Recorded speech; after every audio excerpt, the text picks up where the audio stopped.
আসসালামু আলাইকুম। আশা করছি সবাই ভালো আছেন। আলহামদুলিল্লাহ আমি অনেক বেশি ভালো আছি। আমি আজকে যে রেসিপিটি করে দেখাবো সেটি হচ্ছে কলার মোচা। অনেকে এটাকে কলার ফুল হিসেবেও চিনে থাকেন। যে নামে চিনে থাকেন না কেন, আমি সেটি রেসিপি আজ আপনাদের সাথে শেয়ার করব। আমি আজ কলার মোচা ভাজি করে দেখাবো। এটার বিভিন্ন ধরনের রেসিপি আছে। আশা করছি আজকের রেসিপিটি আপনাদের কাছে ভালো লাগবে। অন্য রেসিপিগুলো আমি পরবর্তীতে শেয়ার করব ইনশাল্লাহ। চলুন তাহলে মূল রেসিপিটি শুরু করা যাক। কলার মোচা রেসিপিটি করার জন্য আমি টাটকা বড় সাইজের একটা কলার মোচা নিয়েছি। কলার মোচা তাজা হলে খেতে কিন্তু বেশি স্বাদের হয়। যাই হোক, আমি এখন খোলের ভাজে ভাজে কলার যে ফুলগুলো আছে সেগুলোকে একে একে বের করে ছাড়িয়ে নিব। মোচার সাদা অংশ বের হয়ে আসার আগ পর্যন্ত আমি পাপড়িগুলো ছাড়িয়ে নিব। যখন দেখবেন পাপড়িগুলো আর খুলে আসছে না, ঠিক ওই পর্যায় পর্যন্ত ছাড়িয়ে নিতে হবে। মোচার পাপড়িগুলো ছাড়ানো হয়ে গেছে। এ পর্যায়ে আমি একটা চাকু নিয়ে নিব। মোচার ফুলের মাঝে কিন্তু শক্ত একটা শাল থাকে, আমি সেটা আলাদা করে নিব। শালগুলো থাকলে রান্নার সময় সিদ্ধ হয় না, আর শক্ত থেকে যায়, খেতে ভালো লাগে না। আমি সাবধানে সবগুলো শাল ছাড়িয়ে নিচ্ছি। শালগুলো ছাড়ানো হয়ে গেলে আমি খুব ছোট সাইজের করে কুচি করে নিব।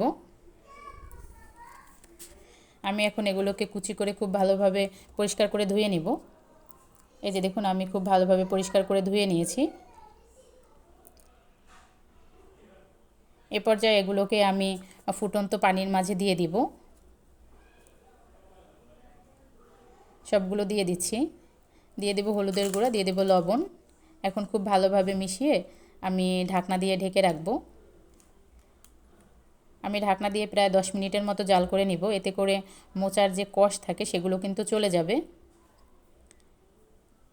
এই যে দেখুন, আমার জাল করা হয়ে গেছে। এরপর যে আমি ঝাঁপিতে ঢেলে পানিগুলো আলাদা করে ফেলবো। এখন আমি চুলায় একটা প্যান বসিয়ে দিয়ে দেব পরিমাণ মতো রান্নার তেল।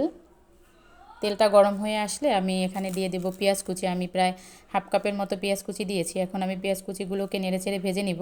খুব বেশি ভাজার দরকার নেই। এখন আমি দিয়ে দেব কাঁচামরিচ। মরিচগুলো দিয়ে আমি একটু নেড়েচেড়ে ভেজে নিব। ভাজা হয়ে গেলে এতে দিয়ে দেব রসুন বাটা। রসুন বাটাটা দিয়ে ভালোভাবে কষিয়ে নিতে হবে যাতে কাঁচা গন্ধটা না থাকে। ভাজা হয়ে গেছে। এখন আমি এতে দিয়ে দেব হলুদের গুঁড়া, দিয়ে দেব মরিচের গুঁড়া আর স্বাদমতো লবণ। হলুদের গুঁড়া খুব বেশি দিতে হবে না, কারণ সিদ্ধ করার সময় যেহেতু দিয়েছি। আর ঝালটা আপনাদের পছন্দ মতো দিয়ে নেবেন। আমি এখন নেড়েচেড়ে খুব ভালোভাবে কষিয়ে নিব। দিয়ে দিব অল্প একটু পানি যাতে মশলাগুলো পুড়ে না যায়। আমি আবার নেড়েচেড়ে খুব ভালোভাবে কষিয়ে নিব। একদম তেল ওঠা ভাব চলে আসবে ওই পর্যন্ত কষাতে হবে। এই যে দেখুন, উপরে তেল উঠে এসেছে। এখন আমি দিয়ে দেব আগে থেকে সিদ্ধ করে রাখা মোচাগুলো।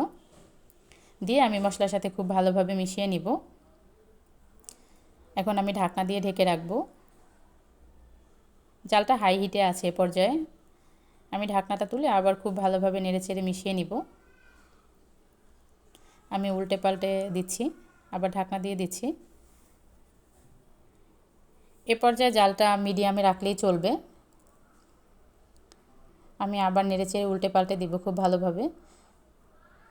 আপনারা চাইলে এ পর্যায়ে কিন্তু মোচাগুলোকে থেতলে দিতে পারেন। আমি থেতলে দিচ্ছি না। আমি নেড়েচেড়ে খুব ভালোভাবে জাল করে নিচ্ছি। এ পর্যায়ে আমি দিয়ে দেব কিছুটা ধনেপাতা কুচি। আপনাদের হাতের কাছে না থাকলে দেওয়ার দরকার নেই। আমার রান্নাটা প্রায় কিন্তু শেষের দিকে। এই মোচা ভাজিটা গরম গরম ভাতের সাথে খেতে কিন্তু ভীষণ মজার হয়। আমার কলার মোচা ভাজি রেডি। আমার ভিডিওটা যদি ভালো লেগে থাকে অবশ্যই লাইক কমেন্ট শেয়ার করতে ভুলবেন না। দেখা হবে নতুন কোনো ভিডিওতে। সবাই ভালো থাকুন। আল্লাহ হাফেজ।